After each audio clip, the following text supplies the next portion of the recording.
आज के दौर में देश दुनिया में हर जगह ऑनलाइन खरीदारी का क्रेज तेजी से बढ़ा है। ऐसे में लोग अक्सर एक चीज़ भूल जाते हैं कि जिन सामानों की वो ऑनलाइन खरीदारी करते हैं उनके दाम अलग अलग नज़र आते हैं। लोग घरों के ग्रॉसरी से लेकर इलेक्ट्रॉनिक आइटम और तमाम चीज़ें ऑनलाइन मंगाने में ज़्यादा यकीन करते हैं और जो दाम ऑनलाइन प्लेटफॉर्म पे दिया जाता है जब आप उसे फाइनल इस्तेमाल करते हैं तो उसके दाम बढ़े हुए नज़र आते हैं। अक्सर कंपनियां इस तरह के मामलों में उसके ओरिजिनल प्राइस को छिपा लेते हैं और जब कस्टमर इन्हीं सामानों का फाइनल ऑर्डर करते हैं तो बिल में कुछ और दाम सामने आते हैं। इन्हीं से बचने के लिए सरकार ने एक हेल्पलाइन नंबर जारी किया है और इसे इस्तेमाल करने की बात कही है। इस नए चलन को डार्क पैटर्न कहते हैं, जिसको लेकर अक्सर कस्टमर नहीं समझ पाते और कंपनियां इसको छिपाकर लोगों से अधिक दाम वसूलती हैं। उत्तम अनवर, न्यूज़ स्टेट, उत्तर प्रदेश, उत्तराखंड। राजधानी लखनऊ में राम मनोहर लोहिया लॉ यूनिवर्सिटी में एसोसिएट प्रोफेसर की भर्ती की प्रक्रिया होनी थी, लेकिन ये भर्ती की प्रक्रिया कई सारे सवालों के घेरे में है। दरअसल प्रोफेसर्स की भर्ती निकाली गई, लेकिन इस पूरी प्रक्रिया में तमाम नियमों का पूरी तरीके से उल्लंघन किया गया। ऐसे में अब इस पूरी प्रक्रिया पर सवाल खड़े होने लगे, जिसके बाद अभी फिलहाल विश्वविद्यालय प्रशासन इस पूरे मामले पर नज़र बनाए हुए हैं। मामले की शिकायत उच्च स्तर पर भी की गई है। ऐसे में इस पूरी प्रक्रिया के सवाल उठने के बाद अब उम्मीद है इस पूरे मामले पर एक्शन भी नजर आएगा। Video journalist Saiful Shubham Pandey, News State, Lucknow. Jaipur के नाहरगढ़ पर स्थित शीश महल, जिसे वैक्स म्यूजियम के नाम से भी जाना जाता है, उस वैक्स म्यूजियम में जो खिलाड़ी जिन्होंने देश का नाम पूरे दुनिया में रोशन किया है, उनकी कुछ इसी तरह की स्टैचू लगे नज़र आते हैं, जो दिखने में ऐसे लगते हैं कि एकदम रियल कोई व्यक्ति यहाँ पर खड़ा है। जिस तरह से सचिन तेंदुलकर को आप देख सकते हैं, MS धोनी को यहाँ तस्वीरों में देख सकते हैं। अगर कोई पहली बार आकर के जिसे पता ना हो कि ये वैक्स म्यूजियम है, देखने में लगेगा कि सामने वाकई में सचिन तेंदुलकर या MS धोनी खड़े हैं।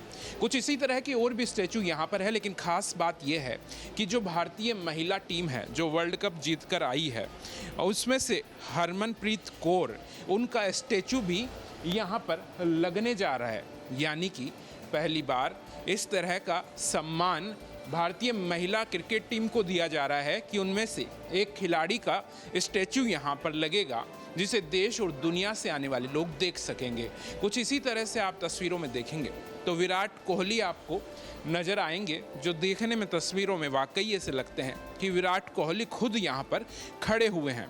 इसके साथ ही अगर आगे की तस्वीरों में देखेंगे तो संदीप सिंह का भी ये यहाँ पर इसी तरह का स्टैचू नज़र आता है और उनके साथ में जो कुछ सामान रखे हुए हैं वो वाकई इन्हीं के सामान हैं। खुद यहाँ पर संदीप सिंह पहुँचे थे और उन्होंने इसे यहाँ पर इनॉग्रेट किया था। इसके अलावा मेसी को भी, जो विदेशी खिलाड़ी हैं, उन्हें भी यहाँ पर सम्मान दिया गया। लेकिन सबसे बड़ी बात है, जिस तरह से ये सारे स्टैचू आप वैक्स म्यूजियम में देख रहे हैं, इसी तरह का एक स्टैचू आने वाले दिनों में यहाँ पर दिखाई देगा। वो होगा भारतीय महिला क्रिकेट खिलाड़ी हरमनप्रीत कौर का, जो कि आने वाले दिनों में यहाँ पर लगाया जाएगा। और ये एक बड़े सम्मान की और बड़े गर्व की बात होगी भारतीय महिलाओं के लिए कि भारतीय महिला खिलाड़ी का स्टैचू उस जगह पर होगा जहाँ पूरी देश और दुनिया के लोग उन्हें देखने के लिए पहुंचते हैं। वीडियो जर्नलिस्ट राजू चौधरी के साथ में शरद पुरोहित, जयपुर। हिंदू सनातनियों की आवाज को उठाते हुए बागेश्वर धाम के पंडित धीरेन्द्र शास्त्री एक हिंदू सम्मान यात्रा, एकता यात्रा निकाल रहे हैं और इस यात्रा को लेकर लगातार विरोध के स्वर देखे जा रहे हैं और इसी विरोध के स्वर को कुचलने के लिए आगरा में हिंदूवादी संगठन एकजुट हुआ है और यहाँ पर आप देख सकते हैं साफ ऐलान किया जा रहा है हिंदूवादी संगठनों द्वारा कि जो भी इस यात्रा का विरोध करेगा, हिंदुओं के बीच में आएगा, उसका ये लट्ठ स्वागत करेंगे। और इस समय आप देख सकते हैं कि लट्ठों को तेल पिलाने का काम किया जा रहा है।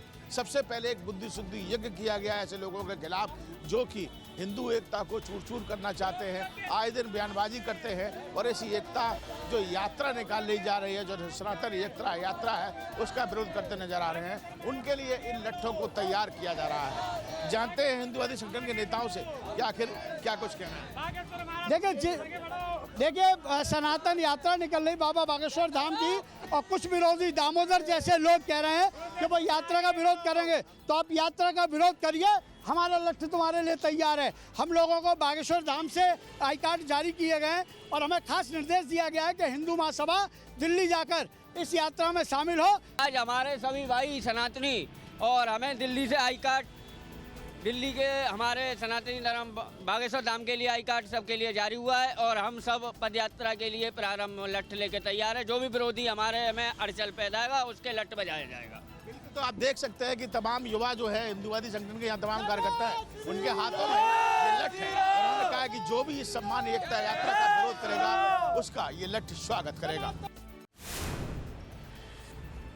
उत्तर प्रदेश की सरकार की तरफ से अब जो श्रमिक निर्माण में जो मजदूर रहते हैं उनके विवाह के लिए जो राशि होती है उसमें बढ़ोतरी की गई है। उत्तर प्रदेश के मुख्यमंत्री योगी आदित्यनाथ की तरफ से इस पूरे मामले पर आदेश और दिशा निर्देश दिए गए हैं, जिसके बाद अब सामान्य जो विवाह होंगे उनमें करीब 60 से 65 हज़ार तक रुपए मिला करेंगे, तो वहीं अंतर जातीय विवाह में 75 हज़ार की राशि दी जाएगी। इसके अलावा जो पहले की दरें थी उनमें बढ़ोतरी की गई है, जिससे कि जो नवयुगल जोड़ा है उसे इस सहायता राशि से मदद मिल सके।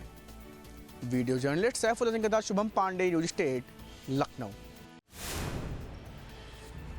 राजस्थान में शिक्षा विभाग की ओर से घोषणा की गई है, जिसमें कहा गया है कि जो उच्च माध्यमिक विद्यालय हैं उसमें अगर छात्रों की संख्या 25 से कम होती है तो उन स्कूलों को मर्ज कर दिया जाएगा, यानी कि उन स्कूलों को बंद करके उनके छात्रों को दूसरे स्कूलों में भेजा जाएगा, भले ही उसकी दूरी कितनी भी हो। इसके अलावा जो उच्च प्राथमिक विद्यालय हैं उनमें अगर 5 से कम संख्या होती है छात्रों की तो उन स्कूलों को भी बंद करके दूसरे स्कूलों में मर्ज किया जाएगा, यानी कि उन बिल्डिंगों के ऊपर अब कुछ इसी तरह से नजर आएंगे जैसे कि यहाँ पर इस स्कूल में दिखाई दे रहे हैं। जो स्कूल की बिल्डिंग है उनको वापस से प्रशासन के हवाले कर दिया जाएगा, जिससे कि दूसरे विभाग इन बिल्डिंगों को काम में ले सके। राजस्थान भर में इस तरह की बड़ी संख्या में स्कूलें हैं जो कि बंद होने वाली है, जिनके अंदर 25 से कम छात्र हैं, या फिर उच्च प्राथमिक जो विद्यालय हैं उनके अंदर 5 से कम छात्र हैं, वो आने वाले समय में स्कूलें बंद हो जाएगी। यानी कि कहा जा सकता है कि जो छात्र हैं नज़दीकी स्कूलों में पढ़ने के लिए जाते हैं, वहां उनका नामांकन बढ़ाने की बजाय प्रयास ये किए जा रहे हैं कि उन स्कूलों को बंद ही कर दिया जाए, जिसके ऊपर अब आरोप लगने लगे हैं सरकार पर कि सरकार छात्रों की सुविधा का ध्यान नहीं रख रही, छात्रों की शिक्षा बढ़ाने पर ध्यान नहीं दे रही, बल्कि छात्रों को शिक्षा से वंचित करने का प्रयास करने की कोशिश कर रही है। वीडियो जर्नलिस्ट राजू चौधरी के साथ में शरद पुरोहित, जयपुर। भोजपुरी के सुपरस्टार और बिहार के छपरा से आरजेडी के प्रत्याशी खेसारी लाल यादव जहां बिहार चुनाव में व्यस्त हैं, तो वहीं महाराष्ट्र में उनकी मुश्किलें बढ़ती नजर आ रही है। मुंबई के पास मीरा भाईंदर इलाके में खेसारी लाल यादव का एक स्टूडियो है, जिसके खिलाफ बुलडोजर एक्शन हो सकता है, क्योंकि यहाँ की महानगर पालिका ने खेसारी लाल यादव के इस स्टूडियो में कई सारे जो अवैध निर्माण किए गए हैं उसके खिलाफ नोटिस जारी किया हुआ है। सामने मैं आपको जो बंगला दिखा रहा हूँ वो खेसारी लाल यादव का वही बंगला है जिसके खिलाफ बुलडोजर एक्शन हो सकता है, ऐसा कहा जा रहा है। इसी बंगले में खेसारी लाल यादव का घर भी है, साथ ही KKR 27, KKR 27 ये स्टूडियो भी है। इस स्टूडियो में कई सारे भोजपुरी फिल्मों का काम होता है। खेसारी लाल यादव की कई सारे फिल्मों के रिकॉर्डिंग्स और बहुत सारे काम यहाँ पर होते हैं, और इसी स्टूडियो में कहा जा रहा है कि कई अवैध निर्माण किए गए हैं। सामने जो ये आप KKR 27 जो आप देख रहे हैं, ये भी जो है वो अवैध तरीके से आगे एक्सटेंड किया गया है।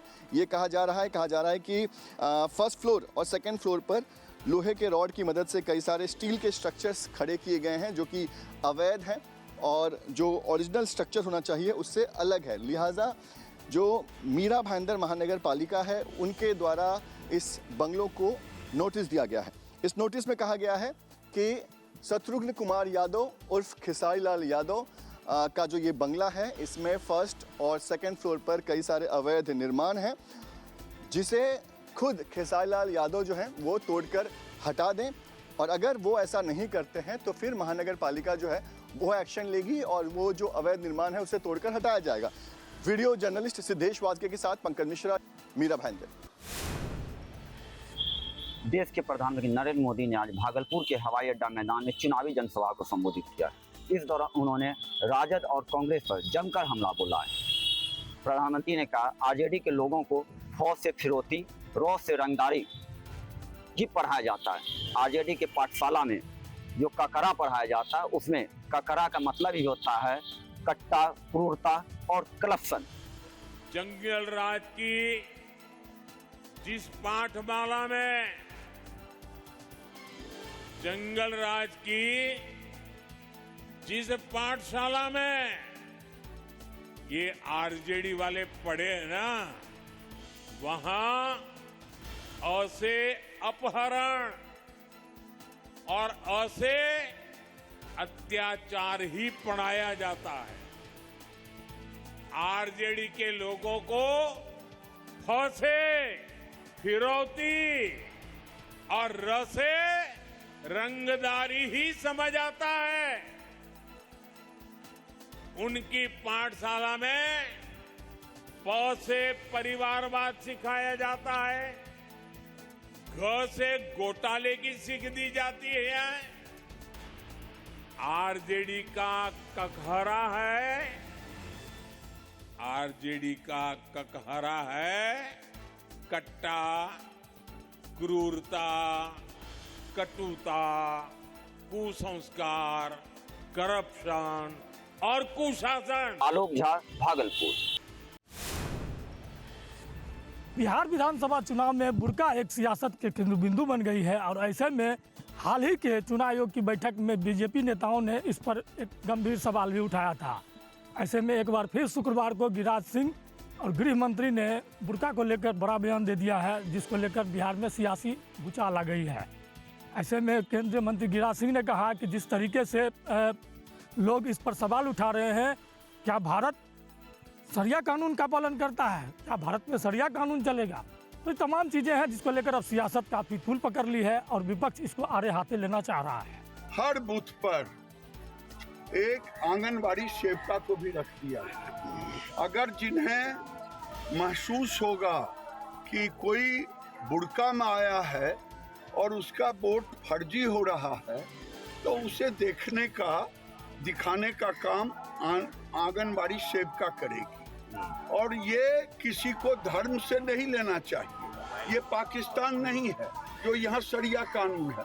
तेजस्वी यादव का राज जीवन में आएगा नहीं जो शरिया कानून लागू हो। वीडियो जर्नलिस्ट राहुल के साथ बेगूसराय से जीवेश। तृतीय केदार नाम से विश्वविख्यात तुंगनाथ धाम के कपाट शीतकाल के लिए बंद हो गए हैं। कपाट बंद होने के अवसर पर धाम को भव्य फूलों से सजाया गया था। इस दौरान धाम में सैकड़ों श्रद्धालु मौजूद रहे। बाबा तुंगनाथ की चल रही उत्सव डोली हिमालय से अपने शीतकालीन गद्दी स्थल मक्कू मठ के लिए रवाना हुई। आज चल रही उत्सव डोली अपना प्रथम रात्रि प्रवास चोपता में करेगी। वहीं 8 नवंबर को बाबा तुंगनाथ की डोली मक्कू मठ पहुंचकर शीतकाल के लिए विराजमान हो जाएगी। इस यात्रा काल के दौरान 1.5 लाख से अधिक श्रद्धालुओं ने बाबा तुंगनाथ धाम के दर्शन किए। परवीन रावत, उदयपुर। प्रधानमंत्री नरेंद्र मोदी वाराणसी से 4 वंदे भारत ट्रेनों की सौगात पूरे देशवासियों को देंगे। बनारस से चित्रकूट होते हुए खजुराहो तक जाने वाली वंदे भारत ट्रेन को प्रधानमंत्री प्लेटफॉर्म नंबर 8 से बनारस स्टेशन से हरी झंडी दिखाएंगे और यहां से रवाना करेंगे। तो वहीं 3 और ट्रेनें हैं जिसका वर्चुअली शुभारंभ किया जाएगा, जिसमें फिरोजपुर दिल्ली वंदे भारत एक्सप्रेस है जो सिर्फ 6 घंटे 40 मिनट में गंतव्य तक पहुंचाएगी। एर्नाकुलम बेंगलुरु वंदे भारत एक्सप्रेस है जो सिर्फ 8 घंटे 40 मिनट में अपना रूट तय करेगी। और साथ ही इन ट्रेनों के अलावा लखनऊ सहारनपुर वंदे भारत एक्सप्रेस है जो सिर्फ 7 घंटे 45 मिनट में अपना सफ़र पूरा करेगी। और बात की जाए बनारस से शुरू होने वाले बनारस खजुराहो वंदे भारत एक्सप्रेस की तो ये ट्रेन धार्मिक और सांस्कृतिक महत्व वाले शहरों को जोड़ते हुए यानी कि वाराणसी, प्रयागराज, चित्रकूट और खजुराहो को जोड़ते हुए भारत की आध्यात्मिक धरोहरों को नई गति देगी। वर्तमान ट्रेनों की तुलना में करीब 2 घंटे 40 मिनट का समय की ये बचत करेगा। यह रूट धार्मिक और सांस्कृतिक पर्यटन को नई दिशा भी देगा, जिससे खजुराहो जैसे यूनेस्को विश्व धरोहर स्थल तक पहुंचना भी आसान हो जाएगा। यानी कि बनारस से प्रयागराज, प्रयागराज से चित्रकूट और चित्रकूट होते हुए खजुराहो तक की यात्रा लोग कर पाएंगे। और ये ट्रेन न सिर्फ सांस्कृतिक और धार्मिक स्थानों को जोड़ेगी, बल्कि जो लोग लंबे समय से मांग करते आए हैं कि ऐसी ट्रेन हो जो सीधे इन महत्व को जोड़ते हुए लोगों को पहुंचा सके गंतव्य तक, वो भी सपना पूरा होगा। और साथ ही और 3 वंदे भारत जो एक्सप्रेस है वो भी लोगों को दिया जा रहा है, ताकि यात्रा आसान होगी, अत्याधुनिक तरीके से होगी और समय की भी बचत हो पाएगी। वीडियो जर्नलिस्ट शिवम मिश्रा के साथ सुशांत मुखर्जी, न्यूज़ 8 वाराणसी।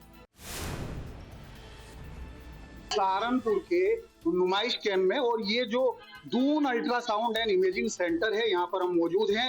एसीएमओ और स्वास्थ्य विभाग के द्वारा जो है यहाँ पर छापेमारी की गई थी। बताया जा रहा है कि जब यहाँ पर एसीएमओ जांच के लिए पहुंचे तो उन्हें रोक दिया गया, उनके साथ अभद्रता की गई। हालांकि इसके बाद यहाँ पर जो है कार्रवाई करते हुए एसीएमओ ने ये अल्ट्रासाउंड सेंटर को सील कर दिया है। मुझे शिकायत मिली थी, सीएमओ सर ने मुझे जब लेटर दिया तो मैं इस अल्ट्रासाउंड को जांच के लिए आया। तो जब इसमें आया तो मुझे अंदर जाने नहीं दिया गया। जो रिसेप्शन पे लड़का था उसने मुझे धक्का दे के रोक दिया, मेरा कॉलर पे हाथ लगाया, तो मैंने उसको झटका दे के अपना कॉलर छुड़ा लिया। और यहाँ पे काफी मरीज भी बैठे थे, लेकिन सारे मरीज उसी की तरफ हैं, मेरे तरफ कोई नहीं। लेकिन मेरे को अंदर नहीं आने दिया गया और अंदर अल्ट्रासाउंड चल रहा था, जो कि अंदर में डॉक्टर नहीं थी, किसी और के द्वारा किया जा रहा था। और जब मैं अंदर आने की कोशिश किया तब भी मुझे अंदर आने नहीं, जो तेज आवाज में कि मुझे धमकी दी गई कि मैं आपको पूरे जिले में वायरल करूंगा, आपको सस्पेंड कराऊंगा। मशीन को और सेटअप को सील कर दिया हूं और इन पे बात दायर किया जाएगा, इन पे कार्रवाई की जाएगी और इनका लाइसेंस भी रद्द किया जाएगा। सहारनपुर से न्यूज़ स्टेट के लिए मैं सोहेल गौर। जम्मू कश्मीर में आज जो है बड़ा सा खुलासा यहाँ पे हुआ है। जम्मू कश्मीर में 6 जगहों पे जो है आज छापेमारी हुई है ईडी की तरफ से। जो है कश्मीर में 4 जगहों पे और जम्मू में 2 जगहों पे। अगर देखा जाएगा कि 2022 से ये केस जो है ये यहाँ पे जम्मू कश्मीर पुलिस से चल रहा था, लेकिन बाज़ाब्ता तौर पर ईडी ने बड़ा सा खुलासा जो है वो यहाँ पे किया गया है।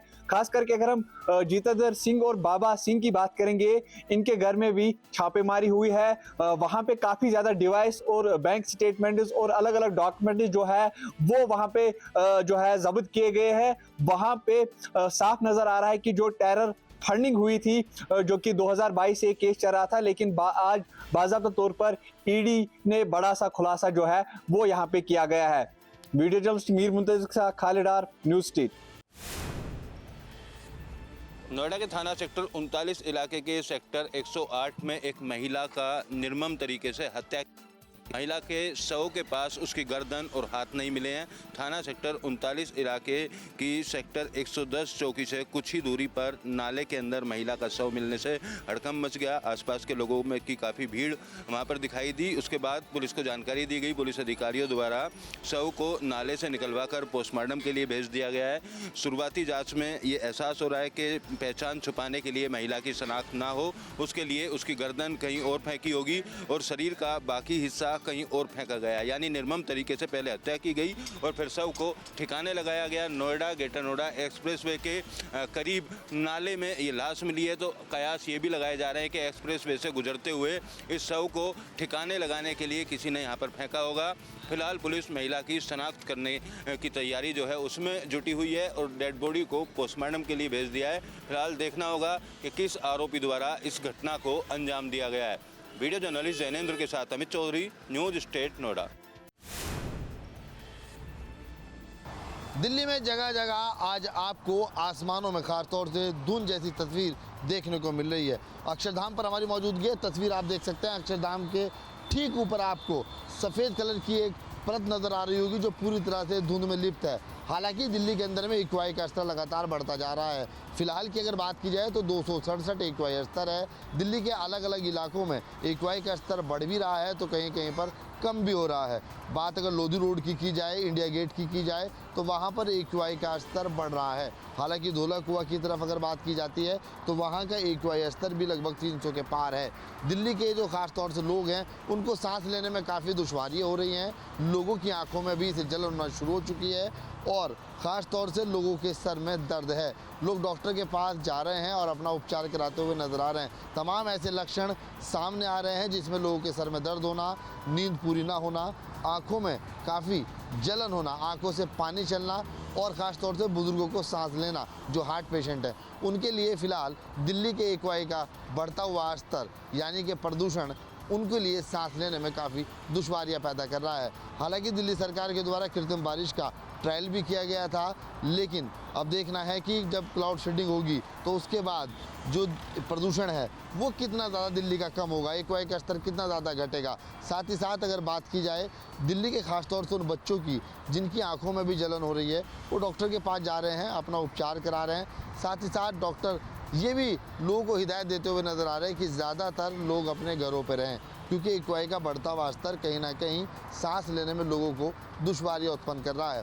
बात अगर दिल्ली सरकार की जाए तो दिल्ली सरकार के द्वारा कृत्रिम बारिश का ट्रायल किया जा चुका है। अब देखना है कि कृत्रिम बारिश कब होती है, एक्यूआई का स्तर कब घटता है। साथ ही साथ तरह तरह के और अन्य उपयोग भी किए जा रहे हैं। दिल्ली की सड़कों पर भी पानी का छिड़काव किया जा रहा है। अब देखने वाली बात ये होगी कब तक एक्यूआई का स्तर घटता है, लोगों को सांस लेने में दुश्वारियाँ कम होती हैं और साथ ही साथ ठंड ने जो दस्तक दी है इसके बाद दिल्ली की आबो हवा क्या कुछ कहने वाली है, ये अपने आप में देखने वाली बात होगी। बुढ़े राकेश के साथ से ये दुआ सली, न्यूज़ स्टेट दिल्ली।